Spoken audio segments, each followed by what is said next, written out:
Alors pour aujourd'hui, j'aimerais commencer par une histoire avant de vous partager l'intitulé du message d'aujourd'hui. Je vais vous partager une histoire qui m'a interpellé, qui m'a touché. C'est l'histoire d'un père vraiment aisé, riche, qui demande une faveur à son fils. Son fils commence dans le bâtiment, commence son entreprise, et son père lui dit, écoute, j'ai une faveur à te demander. Est-ce que tu pourrais construire une maison pour moi? J'aimerais que tu partes en ville et que tu me construises la plus belle des maisons en ville.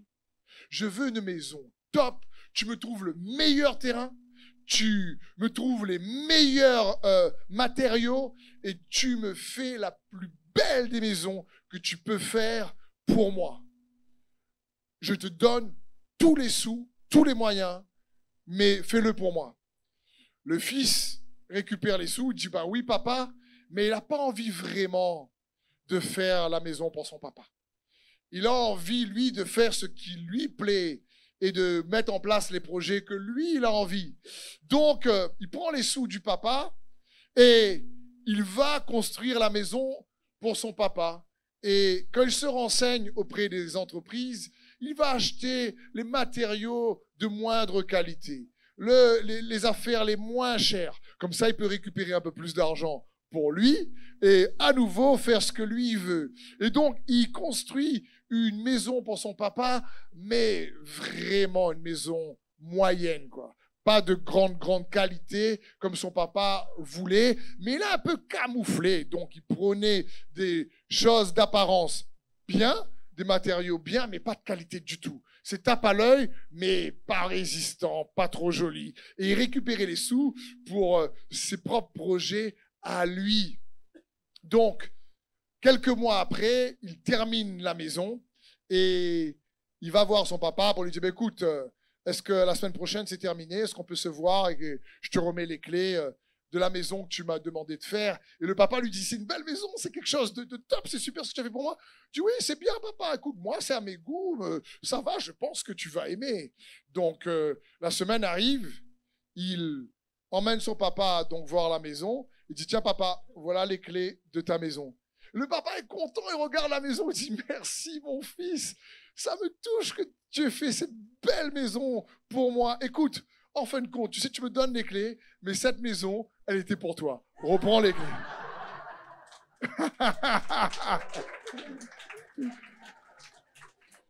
Il dit au fils, cette maison, elle était pour toi. C'est pour ça que je t'ai dit, prends le meilleur terrain. C'est pour ça que je t'ai dit, prends les meilleurs matériaux. C'est pour toi que je voulais que tu aies le meilleur. Alors là, je vous dis, la tête du marmaille. Comme on dit à La Réunion, la tsang.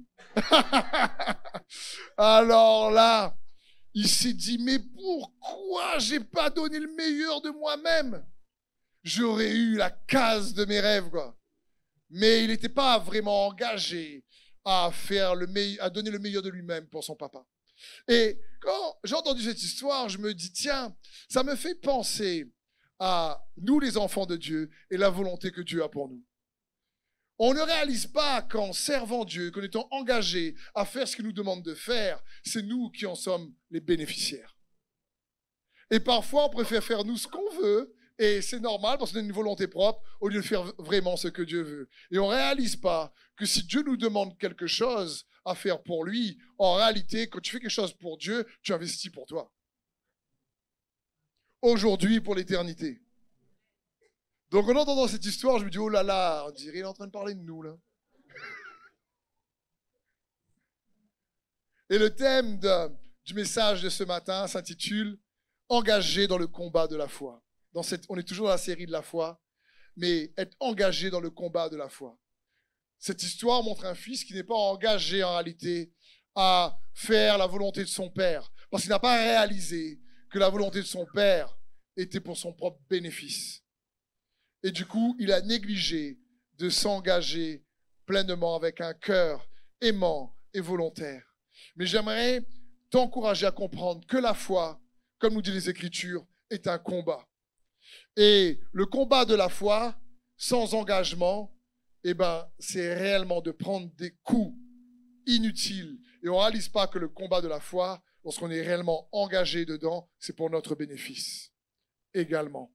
Parce que la parole de Dieu dit que la foi, c'est notre victoire. Il n'y a rien de mieux que d'investir dans le combat de la foi parce que c'est pour ton bénéfice. La victoire de la foi, c'est pour toi, tes enfants, ta famille. Dans 1 Timothée 6,12, la Bible dit « Combat le bon combat de la foi, saisis la vie éternelle. C'est à elle que tu as été appelé et c'est pour elle que tu as fait une belle profession de foi en présence d'un grand nombre de témoins. » Combat le bon combat de la foi. Comprenons bien, lorsqu'on parle de combat, ça parle réellement d'engagement. Pour combattre dans une armée, il faut être enrôlé, il faut être engagé. Un synonyme du mot engagé, c'est enrôlé, si tu préfères. Il faut jouer un rôle dans le combat pour obtenir la victoire. Et c'est ce que Dieu désire pour nous. Frères et sœurs, écoute bien ceci. Dieu s'est engagé à réaliser ses promesses pour toi. Il désire que nous soyons engagés pour les expérimenter. Ses promesses pour toi, il s'est engagé à les réaliser parce que la parole de Dieu nous dit que toutes les promesses sont oui et amen en Jésus-Christ. Et on a vu ensemble dans une série sur les promesses que pourquoi elles sont oui et amen? Parce que Jésus a rempli les conditions qu'on ne pouvait pas remplir nous-mêmes. Et c'est pour ça que par la foi en lui, les promesses, toutes les promesses des Écritures deviennent oui et amen. Et c'est le cœur de Dieu pour chacun d'entre nous.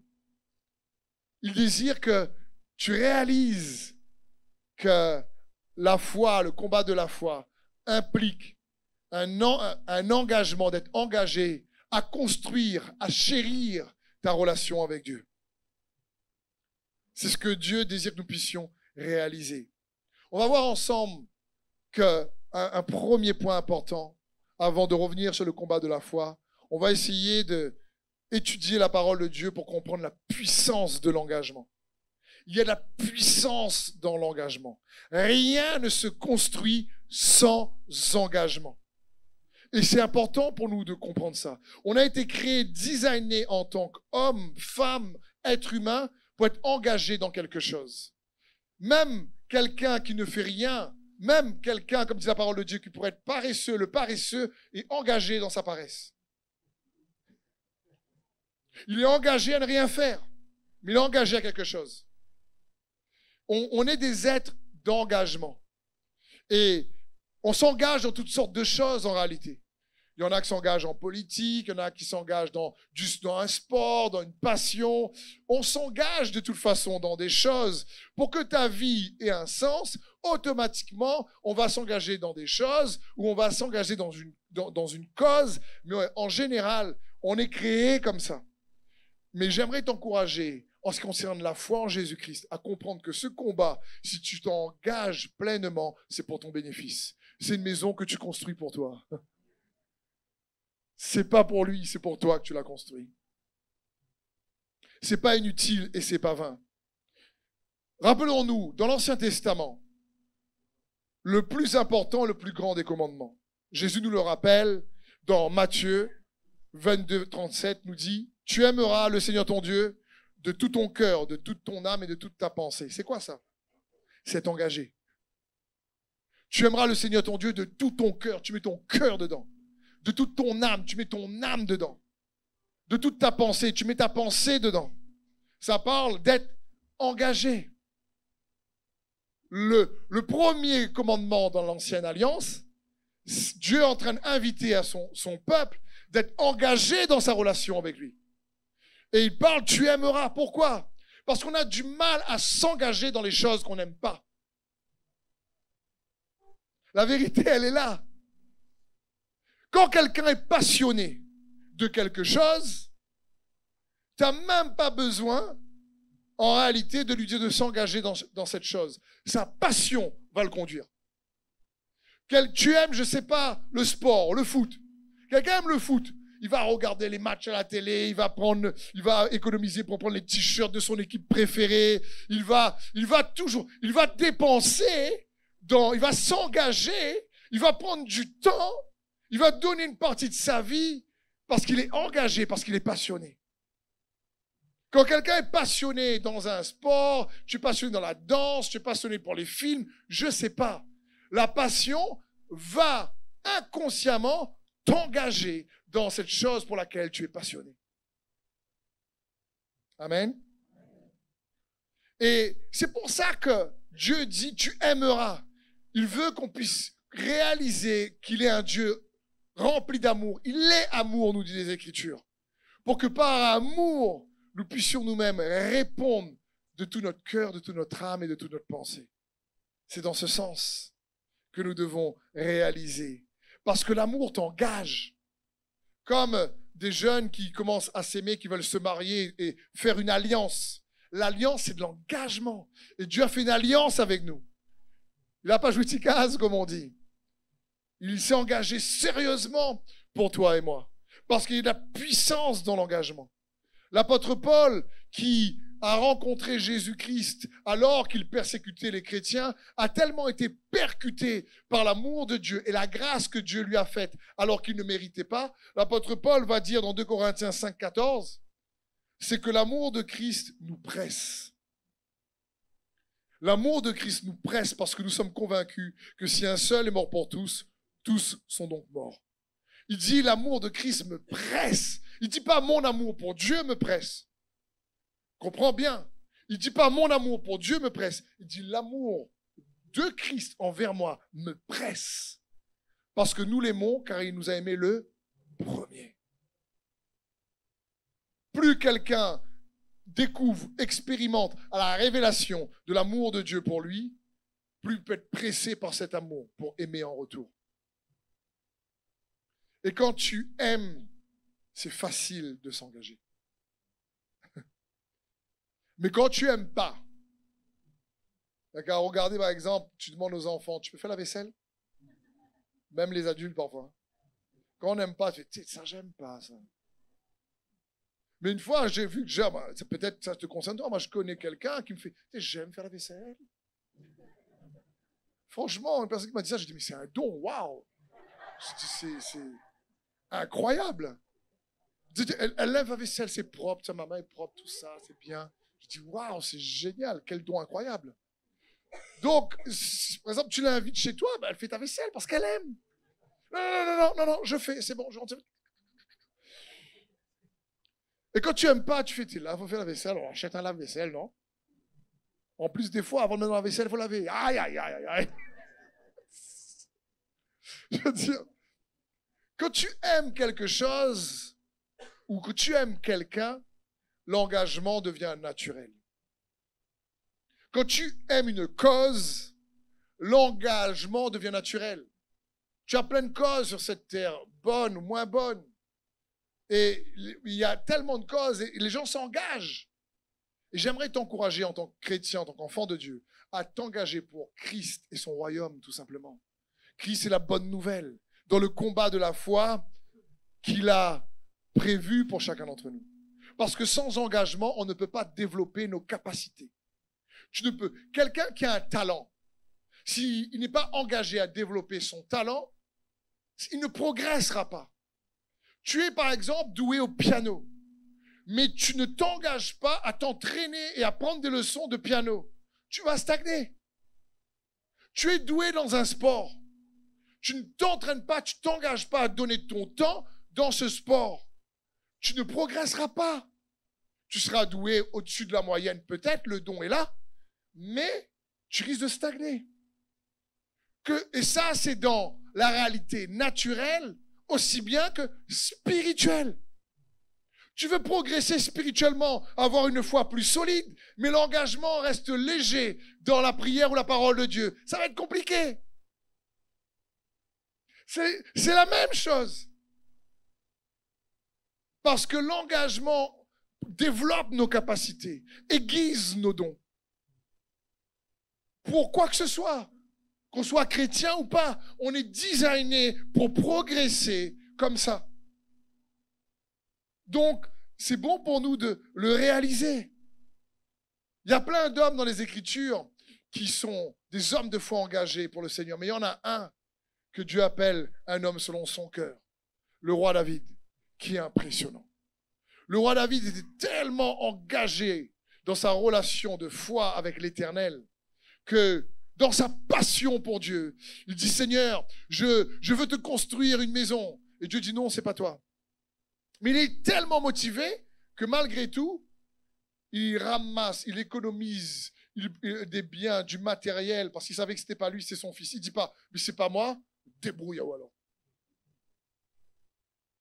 Il n'est pas du tout, on voit qu'il n'est pas engagé à construire son propre royaume, il est engagé à faire avancer le royaume de Dieu. À un tel point qu'on le voit dans 1 Chronique 29, 12, il dit, j'ai mis toutes mes forces. Il aimait le Seigneur de toutes ses forces à préparer pour la maison de mon Dieu de l'or, pour ce qui doit être d'or, de l'argent, pour ce qui doit être de l'argent, du bronze, pour ce qui doit être de bronze, du fer, ce qui doit être du fer, du bois, pour ce qui doit être du bois, ainsi que des pierres d'onyx, des pierres enchâssées, des pierres brillantes, diverses couleurs, toutes sortes de pierres précieuses, du marbre blanc, en quantité. De plus, dans mon attachement, il est engagé dans mon attachement pour la maison de mon Dieu. Je donne à la maison de mon Dieu l'or, l'argent que je possède en propre, en plus tout ce que j'ai préparé pour la maison du sanctuaire, 90 tonnes d'or. Ça fait beaucoup. Je sais pas. Déjà un collier, ça peut être lourd. Mais 90 tonnes d'or, d'orphir, 210 tonnes d'argent épuré. C'est pas mal, c'est pas mal. Pour couvrir les parois du bâtiment. Parce que David voulait construire le temple et Dieu a dit non, c'est pas toi. Mais il est tellement engagé à plaire à Dieu qu'il dit ben, c'est pas grave, je participerai comme je pourrai. Si c'est pas moi, ben, je le ferai quand même. Je participerai moi en m'engageant à me préparer, à préparer mon fils et ce qu'il a besoin. Vous imaginez? Je veux dire, si je dis ne levez pas la main, mais si je dis mais qui a envie d'être un homme, une femme selon le cœur de Dieu? Tout le monde dit moi. Je dis, mais qui a un engagement, construit une relation forte? Lui.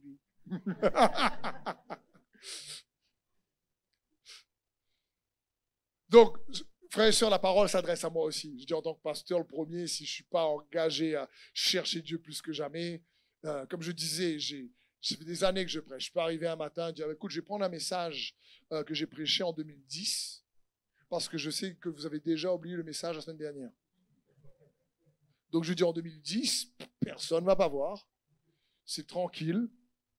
Je dis pas besoin de prier. Quelle heure à l'église? 9h30. Ah, il est 8h30.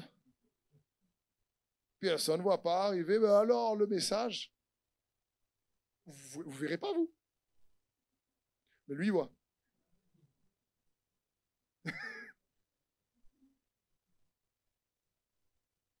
C'est se dire, non, Seigneur, je veux faire ta volonté, je veux m'engager.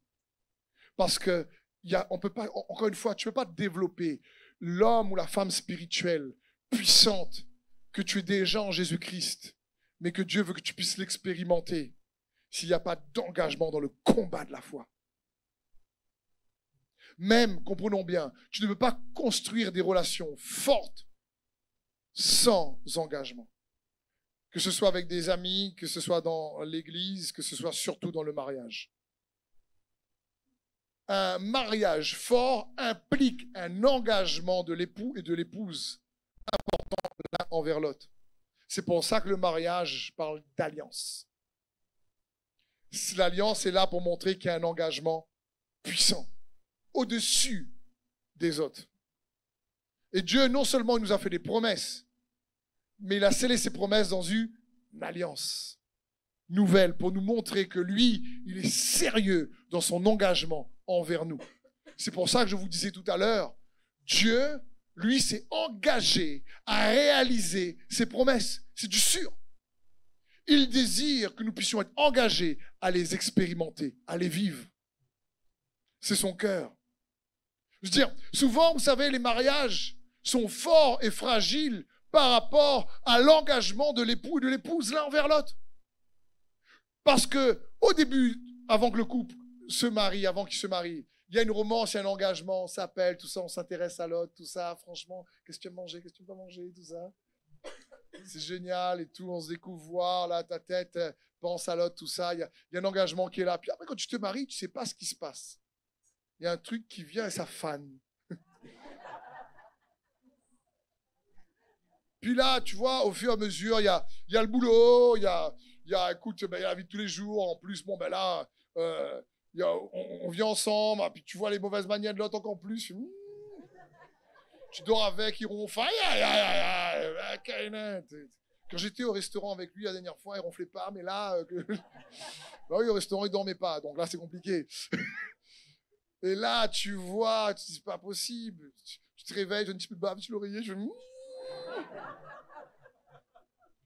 Excuse-moi, mais il faut laver les oreillers. Excusez-moi, donc, faut laver. Donc là, tu commences, tu dis là, oulala, puis le rêve se fane. L'admiration prend un coup. Et il y a du désengagement qui s'érode. Au fur et à mesure que le temps passe, avec le temps quand les enfants arrivent, alors là, c'est plus mari et femme la priorité, c'est papa, maman la priorité. Donc le mari et la femme, ben, l'époux, l'épouse, distance prend. La fonction de papa prime sur la fonction de mari, alors qu'il ne faut pas. On se trompe dans les priorités. Et du coup, le désengagement arrive. On n'est plus vraiment engagé l'un envers l'autre. Et on ne se rend même pas compte qu'on est en train de fragiliser la relation. C'est catastrophique. Et ça arrive tout doucement, comme de l'érosion, on ne voit pas arriver. Tout doucement, ça s'érode, tout doucement, ça s'érode. Et la relation se fane au fur et à mesure. Vous imaginez ? Souvent, un couple est fragile parce que l'engagement est devenu fragile l'un envers l'autre. C'est plus, on ne veut pas prendre un temps pour écouter l'autre, on ne veut pas prendre un temps pour sortir ensemble, on néglige parce qu'on est tout le temps pris, il y a les enfants, il y a le travail, on ne prend pas un temps pour garder la romance, sortir ensemble au moins une fois à manger, peut-être au restaurant, on ne prend pas un temps, c'est toujours le travail, c'est toujours les enfants, c'est tout, en plus des difficultés, du stress, de l'exercice de l'autorité parentale, de la pression dans le travail, tant qu'il y a la pression dans les finances, alors là, l'engagement, tu ne sais plus où est passé. Mais comme je te dis, quand l'amour est au beau fixe, là il aime, là. Et quand tu aimes, tu es engagé. Quand tu aimes, tu es engagé. Mais quand tout ça arrive au cours de la vie, ben, l'amour diminue, des engagements diminuent. Tu dis, ah, écoute, débrouille à lui. Débrouille à elle. Et c'est triste. Et l'ennemi arrive à nous avoir comme ça. Et c'est pas ce que Dieu veut pour toi et moi, mon frère et ma sœur. Et c'est pareil dans notre relation avec Dieu. Le manque d'engagement fait qu'il y a une distance qui se crée et au lieu d'être solide dans la foi, eh bien, on devient fragile dans la foi. Et on construit notre relation après avec lui avec des matériaux de faille qualité. Et on ne comprend pas que c'est pour notre bénéfice. On ne réalise pas que investir dans sa relation avec Dieu pour avoir une foi forte, les premiers gagnants, c'est toi, c'est moi. C'est ton couple, c'est tes enfants. C'est dans ce sens. Romains 12, verset 1 nous dit « Je vous exhorte donc, frères, par les compassions de Dieu, à offrir vos corps comme un sacrifice vivant, saint, agréable à Dieu, ce qui sera de votre part un culte raisonnable. » Alors là, c'est de l'engagement. L'apôtre Paul ne joue pas avec ça. Il dit « Frères et sœurs, voici mon encouragement pour vous. Offrez vos corps. » À Dieu, comme un culte. Il est en train d'encourager, mais restez engagé dans votre relation avec Dieu. Ne laissez pas les circonstances vous désengager. J'ai pris l'exemple de la relation de couple parce que c'est plus facile naturellement pour nous de comprendre. Mais la relation avec Dieu par le moyen de la foi, c'est le même principe, c'est les mêmes choses, les mêmes mécanismes derrière. C'est pour ça que j'aime ce leader incroyable dans les Écritures qui est Josué, qui veut amener le peuple d'Israël dans la terre promise. Il va dire dans Josué 24, 15, « Et si vous ne trouvez pas bon de servir l'Éternel, choisissez aujourd'hui qui vous voulez servir, ou les dieux que servaient vos pères au-delà du fleuve, ou les dieux des Amoréens dans le pays dans lequel vous habitez. Mais moi et ma maison, nous servirons l'Éternel. » Là, Josué est en train de s'engager pour lui et sa famille. Il dit, écoute, je paraphrase en créole. Il ne connaît pas qui gagne, qui perd. Mais moi et ma maison, nous servirons l'Éternel. Il dit, moi je m'engage et ma maison à toujours avoir une relation de foi puissante avec l'Éternel. Voilà ce qu'il dit. Parce que l'avantage et ce qu'il y a d'extraordinaire dans la puissance de l'engagement, c'est que l'engagement, c'est pas un don. C'est pas, si tu veux, moi je suis plus doué à m'engager, toi t'es moins doué, une mesure de grâce, de don. L'engagement, c'est un choix. C'est-à-dire, c'est accessible à tout le monde. C'est une décision. Décision. Je choisis de m'engager avec lui, elle, si tu veux te marier, par exemple. Je choisis. C'est un choix. Josué dit, moi et ma maison. Tu fais un choix. Il se dit, moi, je vais m'engager envers Dieu. Le Dieu de mes pères, là, il dit, Josué, c'est envers lui que je me engage. Dis-vous, si vous voulez engager, pas envers Dieu, pas de souci, engagez-vous vers un autre. Il n'y a pas de souci. Faites un choix. C'est ce qu'il dit ici. Et j'aimerais juste t'encourager, mon frère, ma soeur, à t'engager à avoir une relation puissante avec Jésus-Christ par le moyen de la foi. À combattre le bon combat de la foi. Comme Josué dit, parce que s'engager, ce n'est pas un don, c'est un choix, encore une fois. Quand quelqu'un est vraiment engagé, là, il va toujours, face aux défis de la vie, chercher à amener des solutions. Quand quelqu'un a envie de se désengager, il va toujours chercher des excuses pour se désengager. En général.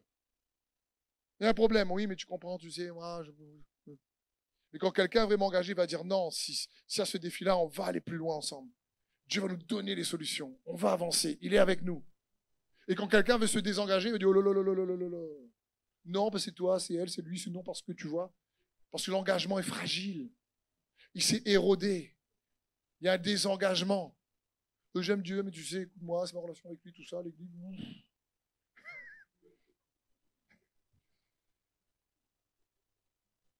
Et je comprends que parfois il y a des saisons difficiles et il faut réfléchir. Je ne juge personne.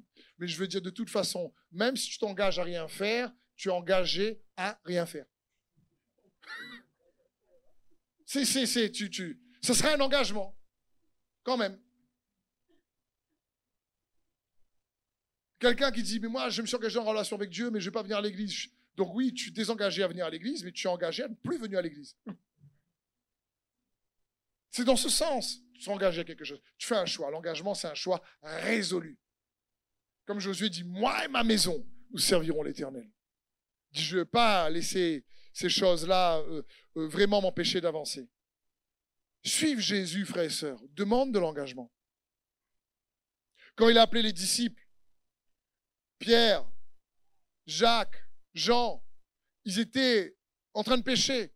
Et Jésus dit, suis-moi. Les gars ont lâché leur bateau pour suivre Jésus. Ça parle de s'engager de cœur, vous comprenez pour nous. Dans Marc 8, 35, Jésus va dire, en effet, celui qui veut sauver sa vie, la perdra. Mais celui qui la perdra à cause de moi et de la bonne nouvelle, la sauvera. Alors là, l'engagement est radical. Il dit celui qui veut sauver sa vie, l'aménager. C'est un petit peu de Seigneur et un petit peu plein d'autres choses. Et le Seigneur dit, ok, il n'y a pas de souci, mais celui qui veut sauver sa vie la perdra. Mais celui qui la perd, à cause de moi, la bonne nouvelle, nous dit ici Jésus dans Marc 8, 35, la sauvera. Romains 6, 13, ne livrez pas vos membres au péché comme des instruments d'iniquité, mais donnez-vous vous-même à Dieu. Donnez-vous vous-même à Dieu. C'est magnifique.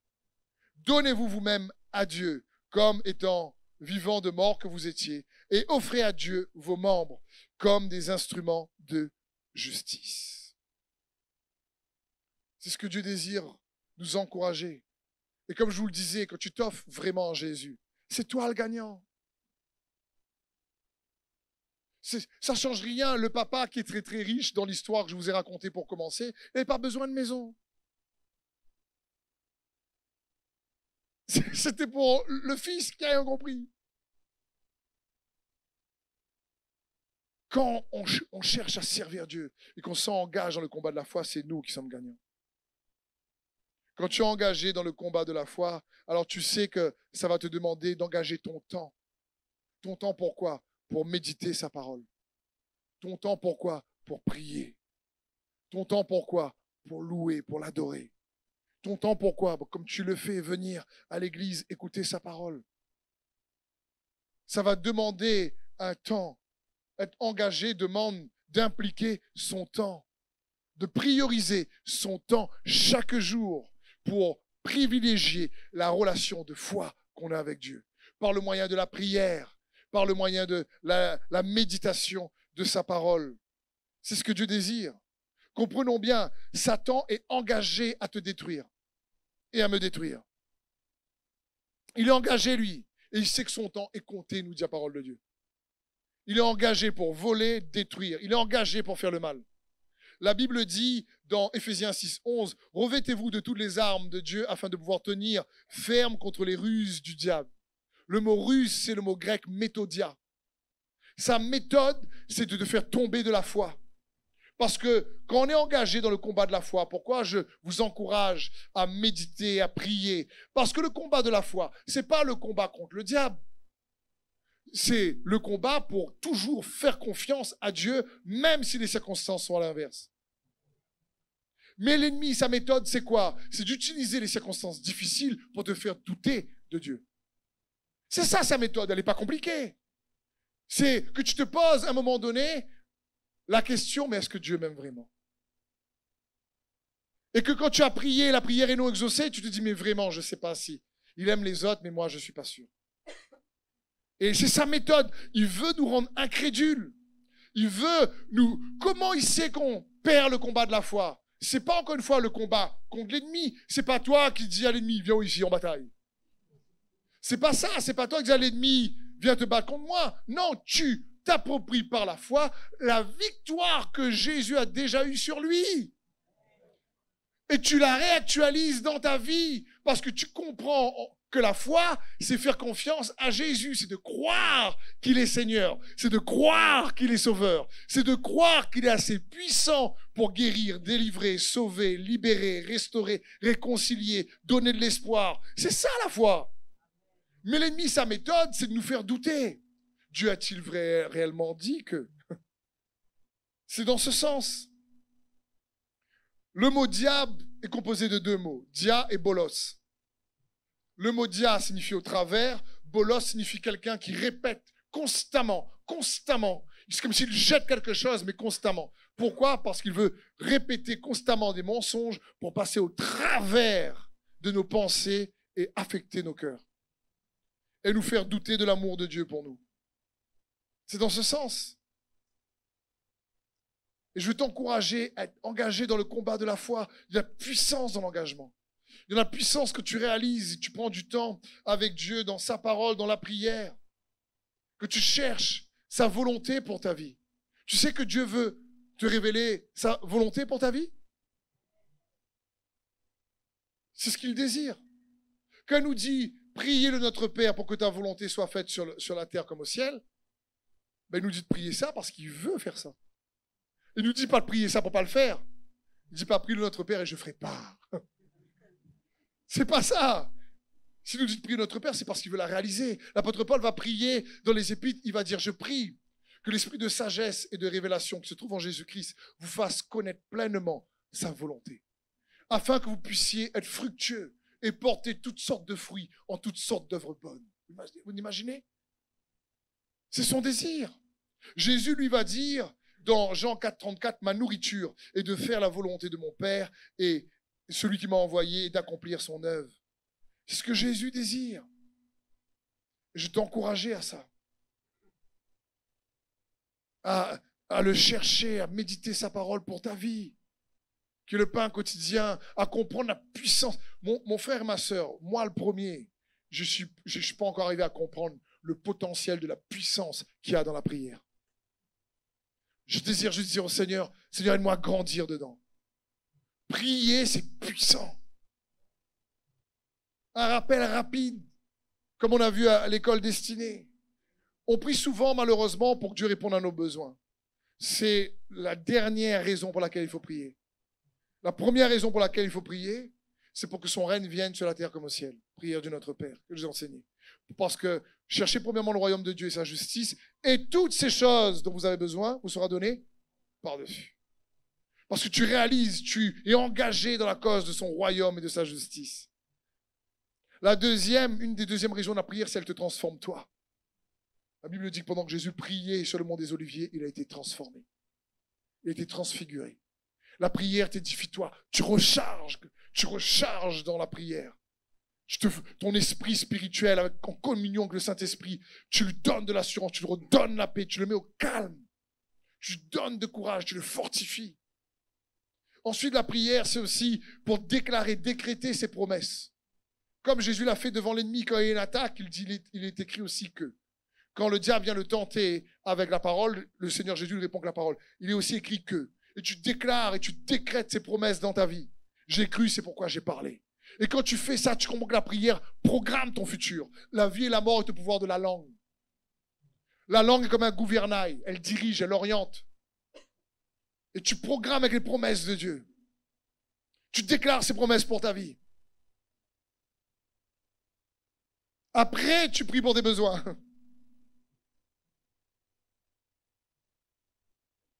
C'est comme le roi Ézéchias dans les Écritures. Pour ceux qui le connaissent, le prophète Ésaïe arrive et au nom de l'Éternel, le prophète Ésaïe dit « Tu vas mourir, mets ta maison en ordre ». Et Ézéchias est surpris. Et dans l'Ancien Testament, le prophète est la voix exclusive de Dieu, pas dans le Nouveau Testament. Et là, Ézéchias, le roi, est dépité, il est affecté, touché, il se met à genoux, il se tourne vers Dieu, nous dit la parole de Dieu, et puis il dit au Seigneur, n'oublie pas tout ce que j'ai fait de juste pour toi. Et simple prière, mais il savait comment engager Dieu dans le périmètre de sa parole, parce que Dieu va toujours répondre dans les limites, les frontières de sa parole qu'il a lui-même mis. Et quand Ézéchias fait une simple prière, mais qui correspondait à ce que Dieu voulait, Dieu dit à Isaïe, son prophète, fais demi-tour. Et dis-lui que je lui donne 15 années en plus. Il y a de la puissance à prière, là. Je dis, wow! Mon frère, ma sœur, je veux t'encourager à comprendre que dans le combat de la foi, si tu t'engages à chercher Dieu, tu vas découvrir encore plus le potentiel de la prière, l'efficacité de sa parole pour ta vie et changer même les circonstances. D'abord, te protéger intérieurement et ensuite, changer les circonstances extérieurement. Il y a la puissance dans la parole. La terre était informe et vide. L'Esprit de Dieu se mouvait au-dessus des eaux. Et Dieu dit. Quand il y a des ténèbres, Dieu déclare. On est créé à l'image de Dieu. C'est pour ça qu'on a la foi dans le cœur et que tu déclares de ta bouche. Le problème n'est pas les ténèbres, c'est le manque de lumière. Et quand tu amènes la lumière, les ténèbres s'enfuient. C'est le cœur de Dieu pour nous. Parce que je vous rappelle que Jésus, lui, était pleinement engagé envers toi et moi. Jésus s'est dépouillé de sa gloire. La Bible dit qu'il n'a pas considéré comme étant celui qui était égal à Dieu alors qu'il est Dieu, mais qui s'est dépouillé pour devenir un simple homme. Et cet homme est devenu un simple serviteur alors qu'il aurait pu être un homme roi, comme les rois de la terre, même s'il était déjà roi, d'accord? Mais il s'est fait comme un simple serviteur. Et il a obéi jusqu'à la mort, même la mort sur la croix.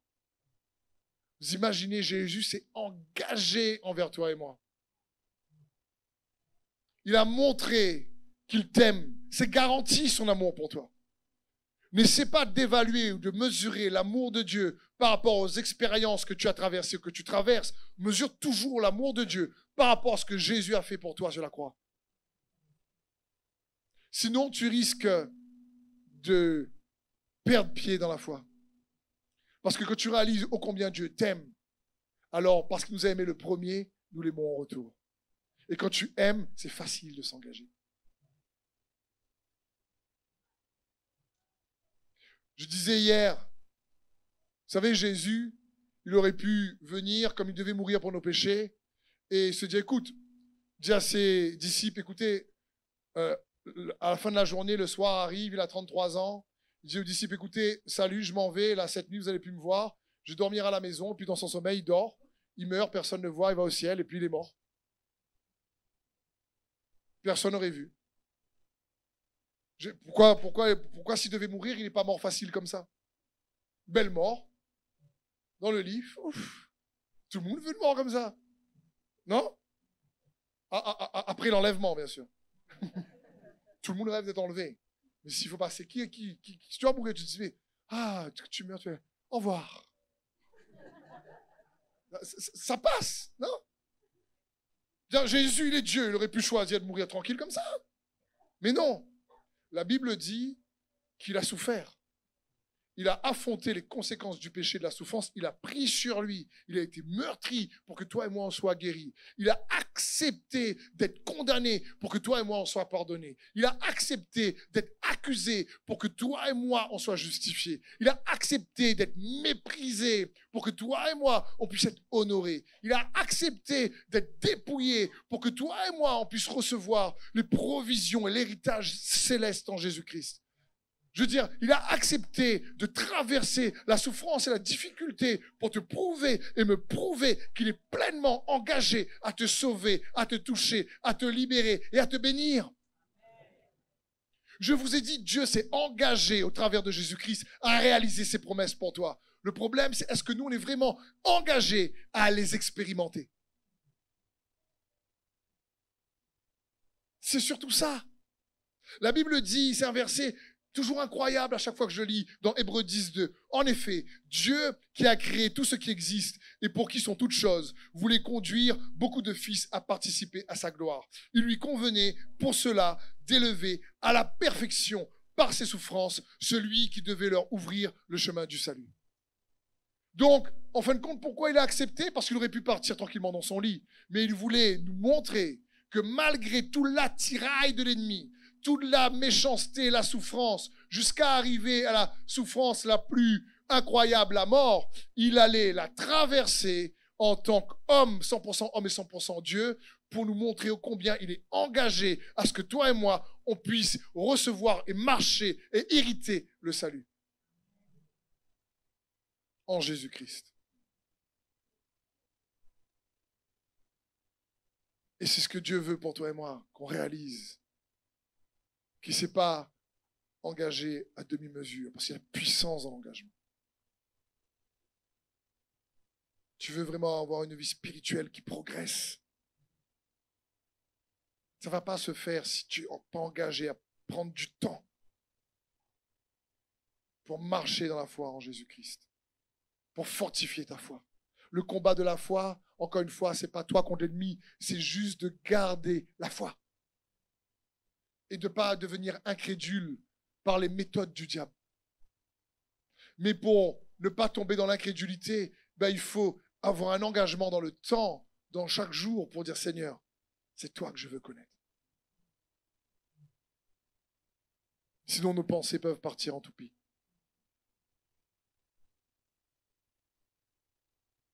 Il y a la puissance dans l'engagement. On ne peut pas construire, encore une fois, de relations puissantes sans engagement. Est-ce qu'on peut fermer les yeux, s'il vous plaît?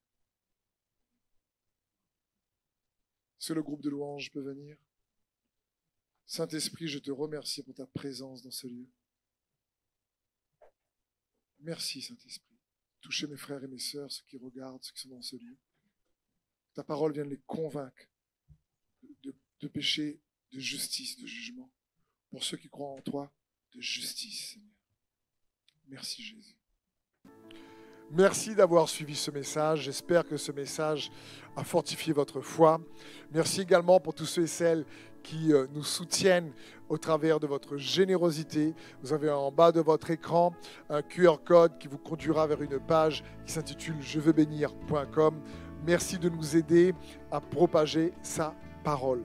D'ailleurs, si ce message a fortifié votre foi et que vous connaissez quelqu'un de votre entourage qui aurait besoin de l'entendre, n'hésitez pas à lui partager ce message. Aussi, je vous encourage, si vous le souhaitez, à vous abonner à notre chaîne YouTube. Nous avons des messages nouveaux chaque semaine. Nous sommes aussi présents sur d'autres médias dont vous aurez donc les liens dans la description ci-dessous. En tout cas, merci de nous avoir suivis. Soyez bénis.